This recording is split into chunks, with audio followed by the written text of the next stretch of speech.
இந்த பதற்றம் அதிகமாக போச்சு சார். இப்போது ரொம்ப பதட்டம். எங்கள் வீட்டுக்காரமாக கூட ஸ்கூட்டரில் உட்காந்து வந்தது. நான் விட்டு போகணும். இந்த ஒரு சிக்னலில் இருந்து நம்ம சிக்னல் என்றைக்காவது மதிக்கிறோமா?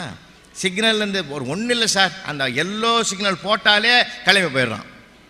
க்ரீன் வர்றதுக்கு முந்தி பறந்துடுறான். அப்படி தான் என் பக்கத்தில் இருக்கிறவன் க்ரீன் வர்றதுக்கு முந்தி பறந்துட்டான். ஏன் உங்கள் வீட்டில் புலம்புறான்? அவன் பாரு இன்னும் வேகமாக போட்டான், நீ நிற்கிற இங்கேயே. ரூல்ஸ் அண்ட் ரெகுலேஷன், எப்போ பார்த்தாலும் ரூல்ஸை கட்டினால என் கதை எனக்கு தானே தெரியும். சிங்கப்பூரில் நான் 2 பேச்சாளனை கூட்டும் போய் ஒரு ரோடு விட்டு ரோடு தாண்டி அண்ணாண்ட போனேன். 1 கிலோமீட்டர் தூரத்தில் இருந்த 2 பேர் ஓடி வந்து, தமிழ்நாட்டு தங்கங்களா எப்போ வந்தீங்கன்னா, எப்படா நான் பேசாமல் பழகாமல் கண்டுபிடிச்சேன்னா, எந்த இடத்துல ரோடை கிராஸ் பண்ணக்கூடாதோ அந்த இடத்துல கிராஸ் பண்ணி வந்துக்கிறீங்கடா. நீ நம்ம ஊரை தவிர வேறு யாரால் இருக்க முடியும், எங்களால் தீர்மானிக்க முடிஞ்சதுன்னா. நான் ஏற்கனவே பட்டிருக்கிறேன் பாடு, அதனால் க்ரீன் வரட்டும் நான் நிற்கிறேன், இவ துடிக்கிறான். நான் சொன்னேன் பதற்றப்படாது. ஏன் பதற்றப்படுற, ஏன் டென்ஷன் ஆகிற? அடுத்த சிக்னலுக்கு போய் அவன் நிற்க போகிறான் முன்னாடி.